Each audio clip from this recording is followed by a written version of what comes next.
Hi everyone and welcome back to text book super coaching platform. तो आप सबके लिए एक बहुत ही अच्छी खबर है। काफी दिनों से हम वेट कर रहे थे कि Haryana public service and commission में असिस्टेंट प्रोफेसर के लिए वैकेंसी कब डिक्लेयर होगी, और बहुत ज्यादा वैकेंसी निकाली गई है। अगर आप नंबर सुनोगे 24 मतलब 2424, ठीक है, तो बहुत अच्छी वैकेंसीज है। तो भाई इसे बिल्कुल भी मिस नहीं करना चाहिए, गोल्डन अपॉर्चुनिटी है।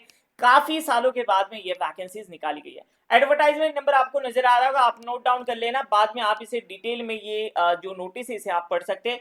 डेट ऑफ पब्लिकेशन, ये जो नोटिस आई है 2 अगस्त के आई है, और कौन से पोस्ट के लिए? असिस्टेंट प्रोफेसर कॉलेज कादिर के लिए, ठीक है, कॉलेज कादिर के लिए यहाँ पर ये जो है तो वैकेंसीज निकाली गई है। थोड़ा सा स्क्रॉल डाउन करते देखो, यहाँ पर ऑनलाइन वेबसाइट से आप ये फॉर्म फिल कर सकते हैं। सारी जो इंपॉर्टेंट इंस्ट्रक्शंस वगैरह सारे आपको अच्छे से रीड करना है। थोड़ी सी इंपॉर्टेंट डेट्स के बारे में जान देते। देखो इंपॉर्टेंट डेट्स क्या है यहाँ पर। ये जो पब्लिक नोटिस है 2 अगस्त को जारी किया गया, लेकिन जो अप्लाई करने की जो डेट है, opening date for submission of online applications, opening date ये 7 अगस्त है, याद रखना। और क्लोजिंग डेट है सबमिशन ऑफ ऑनलाइन एप्लीकेशन, ये 27 अगस्त है, ठीक है। उससे पहले आपको अप्लाई करना है। उससे बाद में जो भी एलिजिबिलिटी क्राइटेरिया है ये पोस्ट के लिए, सब यहाँ पर गिवन है, आपको अच्छे से रीड करना है। आगे आते देखो, 27 अगस्त ये शाम के 5 बजे तक आपको इससे पहले ये फॉर्म फिल करना है। उसके बाद में आपका फॉर्म नहीं लिया जाएगा। अगर आपको कुछ भी क्यूरी रहती है तो आप इसके ऊपर क्या कर सकते हैं भाई, मेल कर सकते हैं, ठीक है। ये मेल आईडी गिवन है, तो ये मेल आईडी के ऊपर आप क्या कर सकते हैं, मैसेज कर सकते हैं। अब देखो कौन से सब्जेक्ट के लिए कितनी वैकेंसीज है, तो आपका जो भी सब्जेक्ट है उसके अकॉर्डिंगली आप देख लीजिए। जैसे हमारा सब्जेक्ट केमिस्ट्री, तो हम केमिस्ट्री की बात करते हैं। तो यहाँ पर देखो सेकंड रो के अंदर ही आपको मिल जाएगा केमिस्ट्री, ठीक है। थोड़ा सा हाईलाइट कर रहा हूँ, जनरल कैटेगरी के लिए 79, एससी के लिए 15, बैकवर्ड क्लासेस के लिए यहाँ पर आप देख सकते हैं 13, 5, ईडब्ल्यूएस के लिए 11, टोटल है यहाँ पर 123, और बहुत अच्छा नंबर है 123 भाई। केमिस्ट्री के लिए बहुत लोग काफी दिनों से वेट कर रहे थे, ठीक है। तो देखो ये केमिस्ट्री के, आप बाकी सब्जेक्ट के लिए भी देख सकते हैं। देखो बहुत सारे सब्जेक्ट है, साइंस वाले, आर्ट्स है, कॉमर्स है, सारे सब्जेक्ट है, ठीक है। यहाँ पर कैटेगरी का पूरा फुल नेम भी दिया है, अगर आपको शॉर्ट फॉर्म में नहीं समझ में आ रहा है, ठीक है। अब देखो इसेंशियल क्वालिफिकेशन क्या है, तो वही हमारा जो नेट के लिए होता है 55% आपके एमएससी होना चाहिए विद रिकॉग्नाइज्ड यूनिवर्सिटी, एक अच्छी यूनिवर्सिटी से आपका होना चाहिए। उसके बाद में सेकंड पॉइंट देखो यहाँ पर क्या है, नॉलेज ऑफ हिंदी और संस्कृत। जनरली हमारे पास 10 तक हिंदी सब्जेक्ट तो हर किसी को होता है, अगर हिंदी नहीं होगा तो संस्कृत तो होना चाहिए, ऐसे यहाँ पर लिखा गया है, ठीक है।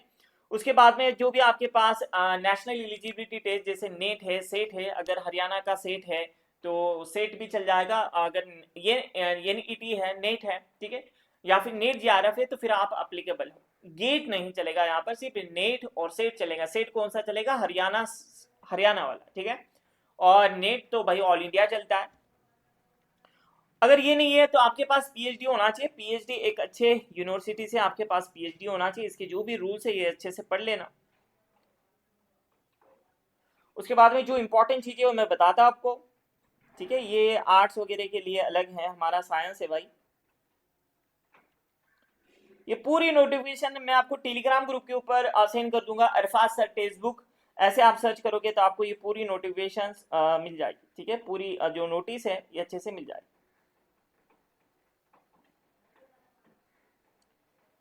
हाँ, सबसे इंपॉर्टेंट बात ये है कि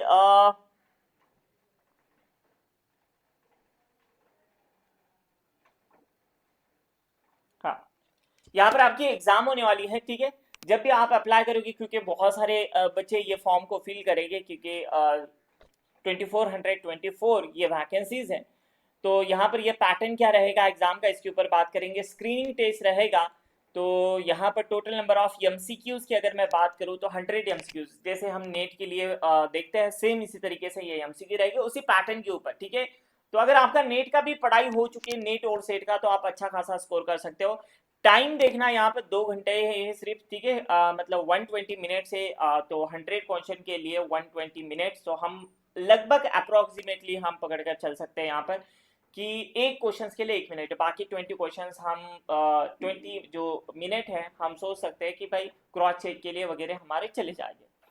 टोटल मार्क्स 100 है, मतलब एक क्वेश्चन 1 मार्क्स के लिए होगा, ठीक है। और all question carry equal marks, बराबर 1 मार्क्स के लिए क्वेश्चन, 100 क्वेश्चन है, 100 मार्क्स। और यहाँ पर आपको ए बी सी डी आई 5 ऑप्शन दिए जाएंगे, ए बी सी डी ई, ठीक है। ऑप्शन एमसीक्यू में तो 4 ही होते, लेकिन ई वाला क्यों दिया गया देखो।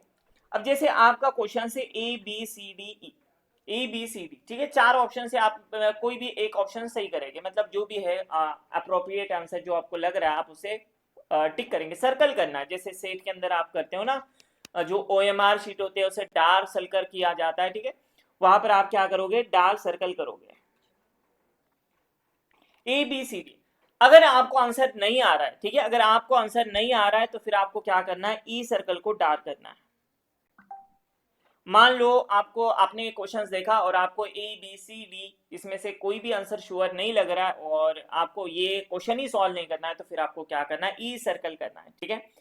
और अगर आपने ई सर्कल को अगर ये नहीं किया, डार्क नहीं किया, ठीक है, तो फिर आपके यहाँ पर 0.25 मतलब 1 मार्क में से आपके 0.25 मार्क्स ये डिडक्ट किए जाएंगे, ठीक है। If none of the 5 circle is darken, ऊपर में से ए बी सी डी ई अगर कोई भी सर्कल अगर डार्क नहीं किया, आपने ऐसे ही छोड़ दिया, तो आपके 1 मार्क्स में से 0.25 मार्क्स जो है तो ये डिडक्ट किए जाएंगे, याद रखना, ठीक है। नेक्स्ट पढ़ते हैं, यहां पर देखो, any candidate not darkening any of the 5 circle in more than 10 question shawl B disqualify. अगर कोई ऐसा बच्चा है, कोई ऐसा विद्यार्थी है जो ऊपर दिए गए जो 5 सर्कल होगा, ए बी सी डी ई, ठीक है, इसमें से अगर आप 10 से ज्यादा क्वेश्चंस अगर आप सर्कल नहीं करते हो, मोर देन 10% क्वेश्चन मतलब 10 क्वेश्चंस, ठीक है, तो उसे क्वालिफाई किया जाएगा, ठीक है। हो सकता है कि उसे डिसक्वालीफाई किया जाएगा, क्वालिफाई बोल दिया, उसे डिसक्वालीफाई किया जाए, ठीक है। तो याद रखना ये 10 क्वेश्चन से कमी आपको क्या करना है भाई, अगर पहले तो आपको छोटा ही ई सर्कल मार्क कर दो, ठीक है। तो ज्यादा से ज्यादा मैं चाहता हूं कि आप सही आंसर करें। और अगर निगेटिव मार्किंग होती है, ठीक है, अगर निगेटिव मार्किंग होती है तो आपको वैसे भी 1/4 मार्क जो है तो डिडक्ट किया जाएगा। समझ में आया मैंने क्या बताया कि एमसीक्यू के अंदर जैसे 4 ऑप्शन रहते हैं, ए बी सी डी, यहाँ पर रहेगा, लेकिन एक ऑप्शन इसलिए है ताकि अगर आप नहीं सॉल्व करना चाहते तो फिर ई सर्कल को आपको मार्क करना है, लेकिन करना है, अगर नहीं करेंगे 10 से ज्यादा क्वेश्चन ऐसे कि आपने कोई भी सर्कल मार्क नहीं किया है, तो फिर आप हो सकता है कि डिस्क्वालीफाई किया जाए, ठीक है। और हर एक क्वेश्चन के लिए निगेटिव मार्किंग कितने हैं, 0.25, 1/4 मार्क, मतलब वही, ठीक है।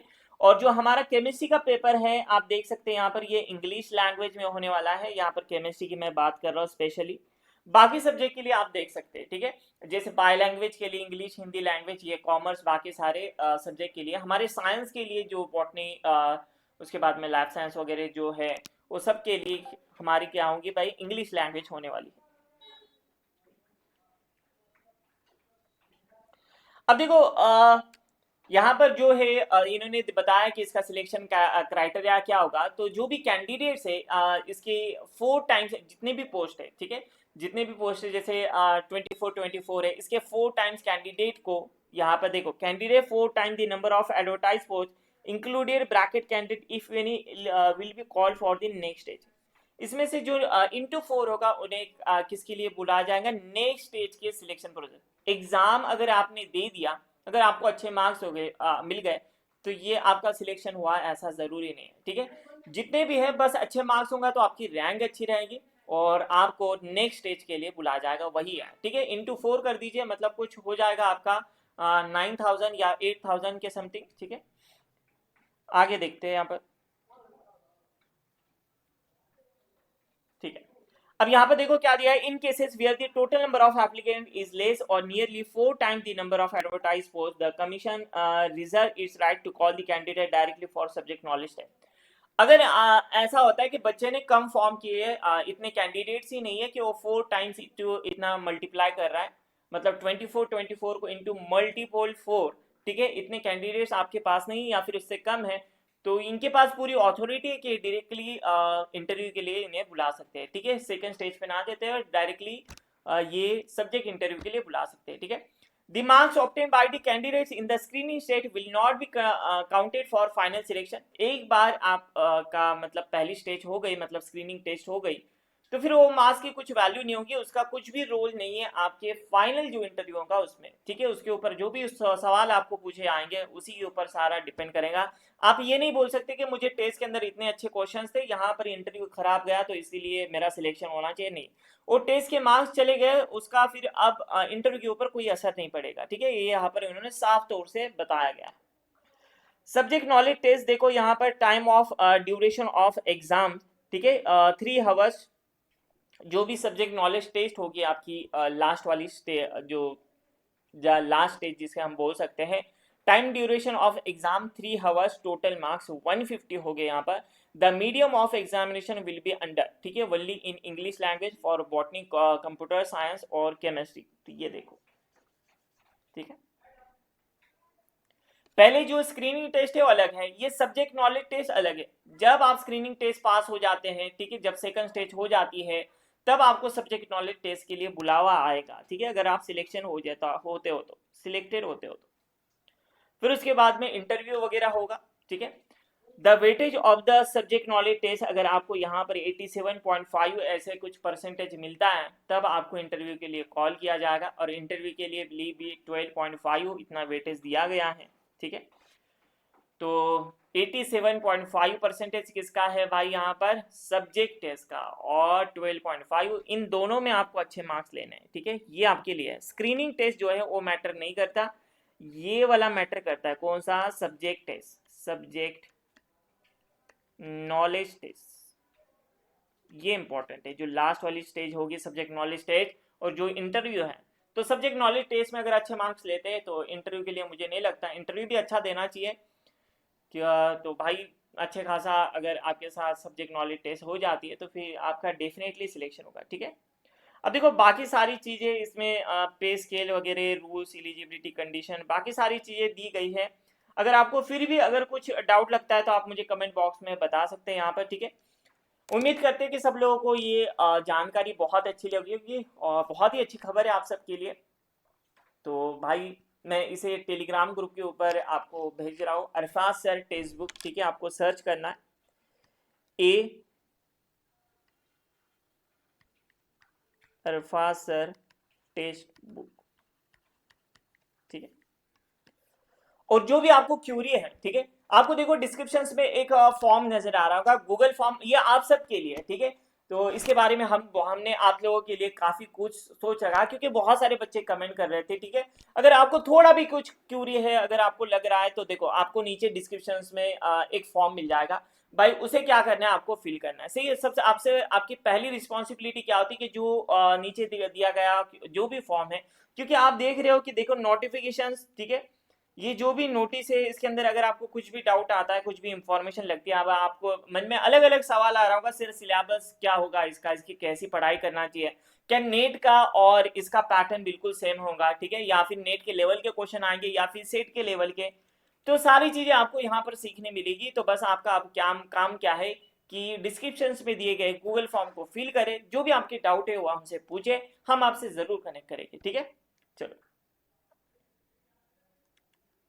तो ये देखो, ये पूरी नोटिफिकेशन है, इसलिए बता रहा हूं मैं आपको ताकि आप अच्छे से रीड कर सके, ठीक है। तो गूगल फॉर्म अगर आप भरते हो तो हम आपसे कनेक्ट कर सकते हैं, ठीक है। तो डिस्क्रिप्शन में जो गूगल फॉर्म है अपने दोस्तों के साथ में उसे जरूर शेयर कीजिएगा, ठीक है। मिलते हैं फिर हम नेक्स्ट सेशन में, जो भी आपकी कमेंट है आप मुझे पुट कर सकते हो इसी वीडियो के नीचे। Thank you so much for watching and happy learning, take care everyone and see you.